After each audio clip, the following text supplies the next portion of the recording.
투자의 길잡이 슬기로운 펀드 생활의 전주원입니다. 펀드 투자를 하다 보면은 챙겨봐야 할 것들이 참 많죠. 한두 가지가 아닙니다. 이 시간을 통해서 저희가 자세히 하나하나 짚어드리고 있는데요. 오늘 또 어떤 내용을 다루게 될지 궁금한데 같이 얘기 나누실 분 모셔보도록 하겠습니다. 미래에셋 자산운용 마케팅본부의 김전욱 팀장 자리에 함께하셨습니다. 어서 오십시오. 네, 안녕하세요. 네, 매주 기대가 되는데요. 오늘 펀드 관련해서 어떤 내용 소개해 주실 예정이신가요? 네. 오늘은 투자자분들께서 투자하고 계신 펀드의 성적표라고 할 수 있는 네. 자산운용 보고서에 대해서 말씀을 드릴 텐데요. 우리가 네. 예전에 학창 시절을 되돌아보시면은 얼마나 공부를 그동안 열심히 했는지를 알 수 있는 결과치가 이제 성적표에 있지 않습니까? 그렇죠. 그런데 우리가 이제 펀드의 성적표라고 할 수 있는 게 자산운용 보고서고요. 따라서 그만큼 굉장히 중요한 의미를 담고 있는데도 불구하고 많은 투자자분들께서 이 자산운용 보고서를 좀 등한시하시거나 또는 양이 굉장히 많고 또 내용이 좀 어렵다 보니까 많이들 안 보시는 경향이 있습니다. 그래서 오늘은 이 자산운용 보고서에서 우리 투자자분들께서 꼭 체크하셔야 될 부분들 그리고 중요하게 체크를 하셔야 될 사항들이 어떤 상황인지에 대해서 자세하게 말씀드리는 그런 시간을 준비해봤습니다. 네, 굉장히 중요하면서 귀가 솔깃하면서도 또 한편으로는 저 또한 찔리는 부분이 아닐 수 없는 네, 그런 부분인 것 같은데 일단 가장 기본적인 사항부터 자산운용 보고서가 도대체 이제 어떤 거고 무엇이고 또 어떤 내용들이 담겨 있는지부터 설명을 한번 쭉 해주시죠. 그렇죠. 앞서 제가 처음에 말씀드렸습니다만 이 자산운용 보고서라는 게 펀드의 현재 운용 상태 그리고 이 펀드가 어떠한 시장에 투자하고 있는지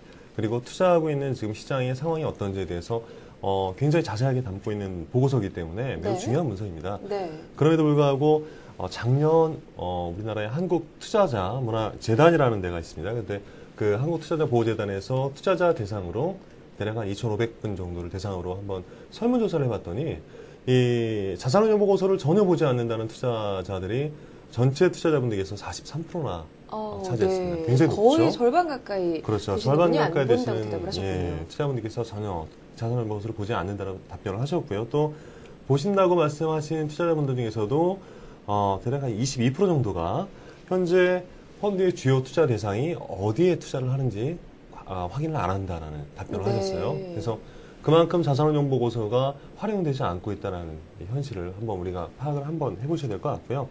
이 자산운용 보고서에서 가장 많은 부분을 할애하는 부분이 바로 이제 현재 펀드가 운영하고 있는 운용 경과 그리고 투자 환경 그리고 매니저의 운용 계획이 담겨져 있습니다. 그래서 시장 상황에 따른 펀드 수익률의 변화라든가 또는 앞으로의 시장 전망 그리고 매니저의 운용 전략 등이 담겨져 있기 때문에 이 앞으로 이 펀드가 어떻게 이 운용이 되고 또 앞으로 어떻게 수익을 낼지에 대해서 판가름할 수 있는 잣대가 될 수도 있고요. 또 펀드 투자자로서는 자신이 투자하고 있는 펀드를 운영하는 매니저를 직접 만나기가 굉장히 어렵지 않습니까? 근데 이 자산운용 보고서에 담겨 있는 매니저의 의견을 한번 봄으로 인해서 매니저가 직접 만나서 대화할 수 있는 그러한 일종의 도구로도 활용할 수 있는 그러한 굉장히 중요한 내용이 담겨져 있다고 말씀드릴 수 있고요. 네. 이 자산운용 보고서는 매 분기마다 한 번씩 발간이 됩니다. 그래서 이 결산이 끝나고 나서 매 분기 말에 펀드 판매 회사를 통해서 이 고객의 자택 주소라든가 또는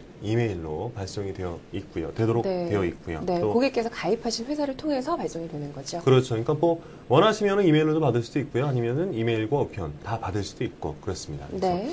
제가 개인적인 생각에는 둘 다 받는 게 좋은 것 같다는 생각이 들고요. 네. 네.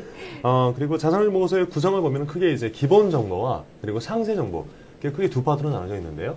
이 기본 정보에는 펀드의 개요, 그리고 현재 운용 성과, 그리고 자산 구성 현황 등이 간략하게 나와 있고요. 그리고 상세 항목으로 들어가시면 이 투자 신탁의 개요라든가 또는 자산 부위 및 운용 현황, 그리고 현재 주식을 얼마나 매매를 그동안 해왔는지, 그리고 매매 회전율, 운용 개요 이런 것들이 굉장히 자세하게 담겨져 있습니다. 그래서 이러한 기본적인 사항과 상세 정보에 대해서 한번 우리가 두루 살펴보는 게 꼭 필요하다는 말씀을 드릴 수 있고요. 네. 전체적으로 이제 개괄적으로 어떤 항목들이 담겨 있다 말씀을 해주셨는데 하나하나 자세히 한번 살펴주시죠. 네, 먼저 지금 화면으로 보시는 게 제가 앞서 말씀드린 두 가지 파트에서 첫 번째 상품 기본 개요 부분인데요. 네. 보시면은 자세하게 집합 투자 기구의 명칭이라든가 또는 어떠한 종류로 지금 투자가 되고 있는지 그리고 설정이라든가 이런 것들이 좀 굉장히 기본적인 사항들이 나와 있는 걸 보실 수 있는데요. 먼저 집합 투자 기구의 종류가 먼저 나와 있죠. 가장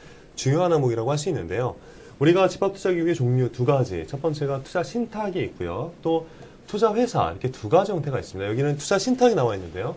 아마도 대부분의 투자자분들께서 투자하고 계신 상품이 아마 이 투자 신탁이라고 말씀드릴 수 있습니다. 그래서 이 투자 신탁은 펀드 가입자와 그다음에 펀드를 운용하는 회사 아니면 또 펀드 간의 일종의 신탁 계약, 그러니까 돈을 맡긴다는 그런 계약에 따라서 맺어진 상품을 우리가 이 투자 신탁이라고 얘기하는데 가장 많은 유형, 대부분의 우리나라 투자자분들이 투자하고 계신 유형이 아마 이 투자 신탁이라고 할 수 있습니다. 반면에 이제 투자 회사라는 상품도 있습니다. 그래서 이 투자 회사라는 것은 이 펀드 가입자와 그리고 펀드 간의 주주와 회사의 관계로 맺어져 있는 상품이라고 할 수 있고요. 우리 투자자분들께서는 뭐 특별하게 투자 신탁과 투자 회사가 어떻게 다르냐 이런 것들을 신경 쓸 필요는 없습니다만 단지 이제 어떤 내가 투자하고 있는 형태가 어떤 형태다라는 정도는 캐치를 하셔야 되니까 제가 말씀을 드렸고요. 네. 그리고 보시면 여기 두 번째로 주식형이라는 주식형이라는 이름이 들어가 있는데요.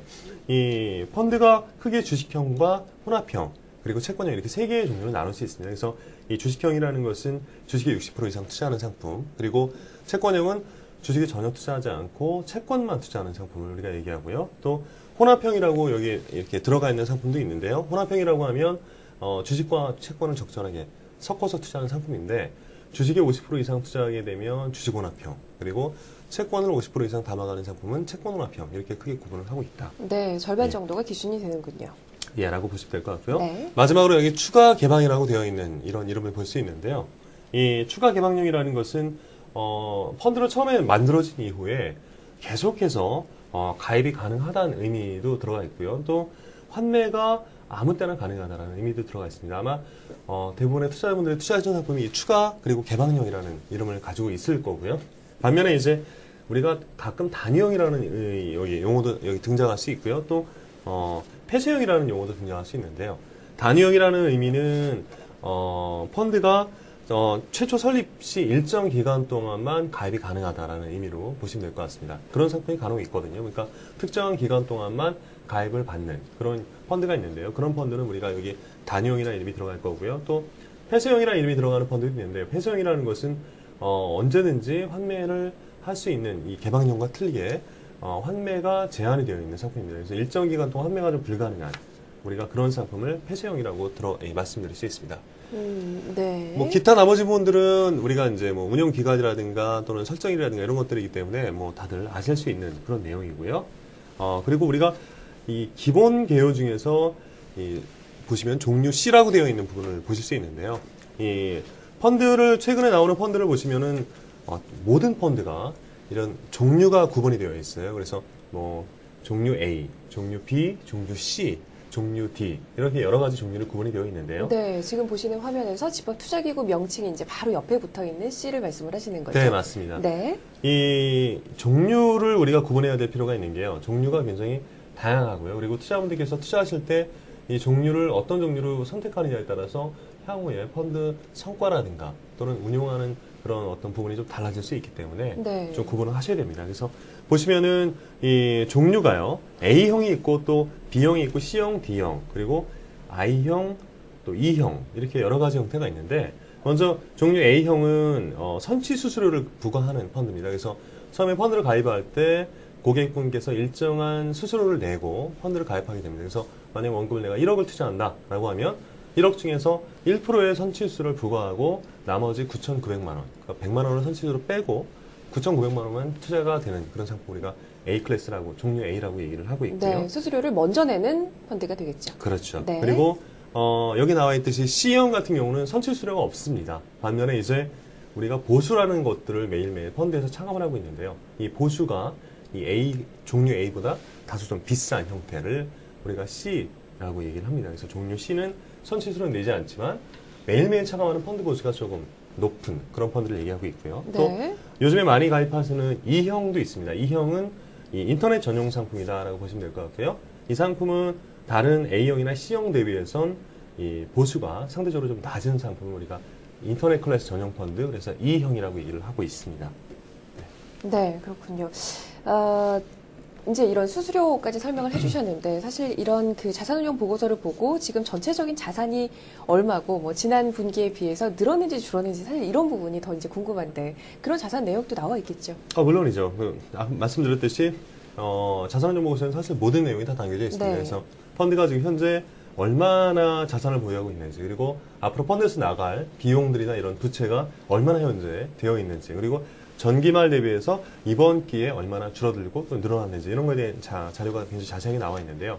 화면을 통해 보시면은 이 펀드 재산 현황이라는 그런 항목이 이 자산운용 보고서의 일정 부분 차지를 하고 있는데요. 여기 보시면은 자산 총액이라는 항목이 좀 여기 보이죠, 메뉴에. 그리고 네. 밑에 부채 총액이라는 항목이 보이는데요. 역시 이 자산 총액이라는 것은 현재 펀드가 보유하고 있는 총 재산의 가치를 나타내는 그런 개념이고요. 그리고 이 부채 총액이라는 것은 뭐 보수라든가 또는 수수료 같은 앞서 말씀드렸던 펀드에서 앞으로 발생할, 펀드에서 빠져나가야 될 그런 항목들을 나타내는 거라고 보시면 될 것 같습니다. 그래서 이 자산 총액에서 부채 총액을 뺀 순자산 총액이 현재 펀드에서 실제로 내가 지금 환매를 했을 때 받을 수 있는 고객의 재산 가치라고 보시면 될 것 같습니다. 그래서 그렇게 보시면 될 것 같고요. 그리고 맨 밑에 기준 가격이라는 내용이 나오는데요. 기준 가격이 역시 굉장히 중요한 내용이죠. 우리가 펀드를 투자자분들께서 사시거나 또는 파실 때 항상 기준이 되는 가격을 우리가 기준 가격을 합니다. 우리가 뭐 슈퍼라든가 마트에 가서 물건을 하실 때 가격이 다 붙어 있지 않습니까? 네. 그런 가격과 동일한 개념이기 때문에 굉장히 중요한 거고요. 최초 펀드가 설정이 될 때는 1,000원으로 시작하는데 그 설정한 이후에 펀드의 어떤 가치 변화, 매일매일 수익률이 플러스가 될 때도 있고 마이너스가 될 때도 있을 텐데요. 이러한 수익률에 따라서 펀드의 기준가 가치가 매일매일 변하게 되고요. 따라서 여기 나와 있듯이 전기말 대비해서 이번 기회 기준 가격이 증가를 했다는 얘기는 이번 기회 전기 대비해서 운영을 좀 잘했구나 이렇게 보시면 될 것 같습니다. 네. 기준 가격이 가장 어떻게 보면 이제 이 펀드의 기준이 되는 부분이기도 해서 굉장히 중요한 부분이 아닐까라는 생각이 듭니다. 자, 전체적인 자산을 살펴주셨는데 이 투자자들 입장에서는 그래서 결국에 내 펀드가 수익률이 몇 프로냐, 내 재산이 수익률이 지금 어떻게 되고 있느냐 이 부분일 텐데 수익률 부분도 설명을 해주셔야죠. 그렇죠. 네. 자산을 보고서 내용 중에서 아무래도 이제 투자자분들께서 가장 중요하게 생각하시는 부분일 텐데요. 네. 이 수익률이 두 가지로 구분해서 나옵니다. 그래서 첫 번째로 기간 수익률이라는 항목이 등장을 하고요. 두 번째로는 연평균 수익률이라는 항목이 등장을 합니다. 그래서 먼저 기간 수익률부터 보면요. 이 자산 운용 보고서가 앞서 말씀드렸듯이 매 분기 말을 기준으로 작성이 된다고 말씀드렸는데요. 이 기준일자인 분기말을 기준으로 거꾸로 뒤집어서 최근 3개월, 그리고 최근 6개월, 최근 1년 또는 최근 9개월 이렇게 기간 수익률을 잘라가지고 표시하는 게 바로 기간 수익률입니다. 네, 그래서 그러니까 오늘로부터 3개월 그렇죠. 이전의 그러니까 기간 수익률이 되겠죠. 그렇죠. 이 펀드 자산운용 보고서를 작성한 기준일자를 네. 기준으로 그렇죠. 거꾸로 네. 뒤집어서 3개월, 6개월 이렇게 되겠죠. 여기 보시면은 이제 비교지수 대비 성과라는 게 나옵니다. 우리가 투자자분들께서 단순하게 수익률만 보고 이 펀드가 얼마나 운용을 잘했는지를 가늠하기 어렵기 때문에 우리가 펀드에는 항상 이 벤치마크, 즉 비교지수라는 게 등장을 하는데요. 이 앞서 밑에 보시면은 여기 나와 있는 비교지수 대비 성과를 보시고 이 펀드가 운용을 잘해 나가고 있구나 또는 펀드가 운용을 좀 못하고 있구나 이런 것들을 판단하시면 될 것 같습니다. 그래서 이 밑에 보시면은 맨 밑에 비교지수 벤치마크라고 해서 여기 이런 지수가 나와 있는데 우리가 비교지수라는 것은 펀드가 투자하는 대상 또는 뭐 주식이 될 수 있고 채권이 될 수도 있는데요. 이러한 펀드가 투자하는 대상과 관련해서 시장에서 가장 객관적이고 또 가장 사용 빈도가 높은 보통 지수를 우리가 벤치마크로 삼고 있습니다. 따라서 이 벤치마크 대비해서 펀드가 플러스 수익을 내고 있는지 또는 마이너스 수익을 내고 있는지를 판단을 하시는 게 이 펀드가 운영을 잘하고 있는지를 가늠하는 가장 좋은 잣대가 되지 않을까라는 생각이 듭니다. 네.